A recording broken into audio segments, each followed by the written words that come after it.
আমাদের মাঝে উপস্থিত আজকের অনুষ্ঠানের প্রধান অতিথি, আমাদের এই বৃহত্তর ফরিদপুরের গর্ব, বাংলাদেশের গর্ব, দেশ নেত্রী বেগম খালেদা জিয়ার অত্যন্ত স্নেহভাজন, আমাদের আগামীর বাংলাদেশ বিএনপির ভারপ্রাপ্ত চেয়ারম্যান জনাব তারেক রহমানের অত্যন্ত স্নেহভাজন, আমাদের সকলের প্রিয় বিএনপির বিপ্লবী সাংগঠনিক সম্পাদক জনাব শ্যামা ওবায়েদ, আমাদের মাঝে উপস্থিত আমাদের গোপালগঞ্জ জেলা বিএনপি সংগ্রামী আহ্বায়ক জনাব শরীফ রফিকুজ্জামান, আমাদের মাঝে উপস্থিত আজকের এই অনুষ্ঠানের সঞ্চালক আমার অত্যন্ত স্নেহভাজন ছোট ভাই, যার সাথে দীর্ঘদিন আমরা একসঙ্গে ছাত্রদল করেছি, আমাদের সেনের জনাব কামরুল ইসলাম সহ উপস্থিত বিএনপির বিভিন্ন পর্যায়ের নেতৃবৃন্দ, যুব দল, ছাত্রদল সহ উপস্থিত আমার এই কাশিয়ানী মকসিদপুরের আপামর জনসাধারণ, সবাইকে জানাই সংগ্রামী সালাম এবং বিপ্লবী অভিনন্দন।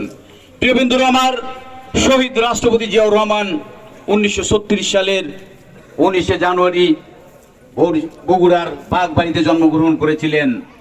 বন্ধুরা আমার, আজকে অনেকেই অনেক কথা বলেন, কিন্তু যে নেতার জন্ম না হলে আজকে আমরা একটি স্বাধীন সার্বভৌম বাংলাদেশ পেতাম কিনা সেটা সন্দিহান ছিল।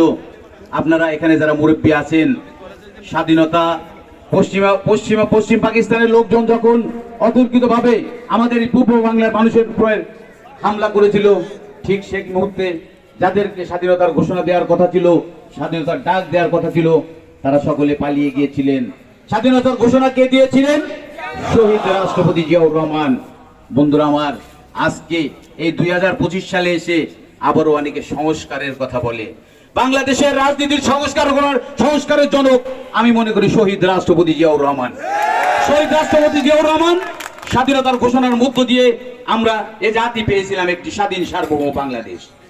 শহীদ রাষ্ট্রপতি জিয়াউর রহমান 75 পরবর্তী এদেশে সিপাহী জনতার বিপ্লবের মধ্য দিয়ে ক্ষমতায় অধিষ্ঠিত হয়ে তিনি প্রচলিত একদলীয় বাকশালী শাসককে বিলুপ্ত করে তিনি গঠন করেছিলেন বহুদলীয় গণতন্ত্র। আমাদের প্রিয় নেত্রী দেশ নেত্রী বেগম খালেদা জিয়া দীর্ঘ 9 বছর স্বৈরাচার হোসেন মোহাম্মদ এরশাদের বিরুদ্ধে রাজপথে আন্দোলন সংগ্রামের মধ্য দিয়ে আমাদের উপহার দিয়েছিলেন সংসদীয় গণতন্ত্র। বন্ধুরা আমার, আগামীর বাংলাদেশ জনাব তারেক রহমান এদেশবাসীর সামনে যে 31 দফা দিয়েছেন, সেই 31 দফা বাস্তবায়নের মধ্য দিয়ে আমরা আবারও একটি সুন্দর বাংলাদেশ গড়ব। এই হোক আজকে আমাদের শহীদ রাষ্ট্রপতি জিয়াউর রহমানের জন্মবার্ষিকীর শপথ। বন্ধুরা আমার, আমি আমার বক্তব্য না বাড়িয়ে আপনাদেরকে আবারও অশেষ ধন্যবাদ জানিয়ে, বিশেষ করে আমাদের প্রধান অতিথি আমাদের কৃষিবিদ শরীফুজ্জামান সহ জিয়াউর রহমান ফাউন্ডেশনের নেতৃবৃন্দ, আজকে ফরিদপুর বিভাগীয় এই কর্মসূচি আমাদের কাশিয়ানীতে দেওয়ার জন্য আমি আপনাদেরকে আবারও কৃতজ্ঞতা জানিয়ে শেষ করছি। আল্লাহ হাফেজ। বাংলাদেশ জিন্দাবাদ। শহীদ রাষ্ট্রপতি জিয়াউর রহমান অমর হোক। দেশ নেত্রী বেগম খালেদা জিয়া দীর্ঘজীবী হোক। তারুণ্যের অহংকার আগামীর বাংলাদেশ জনাব তারেক রহমান জিন্দাবাদ, জিন্দাবাদ, জিন্দাবাদ। ধন্যবাদ সবাইকে। ধন্যবাদ সেলিম ভাইকে তার মূল্যবান এবং নির্দেশনামূলক বক্তব্য দেওয়ার জন্য।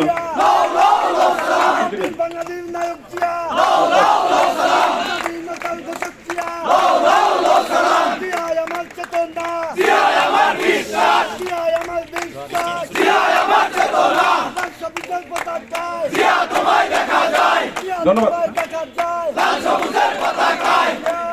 আচ্ছা, সামনের লোকগুলা, সামনের ভাইয়ারে একটু সাইডে যান, একটু সাংবাদিক ভাইয়ারা।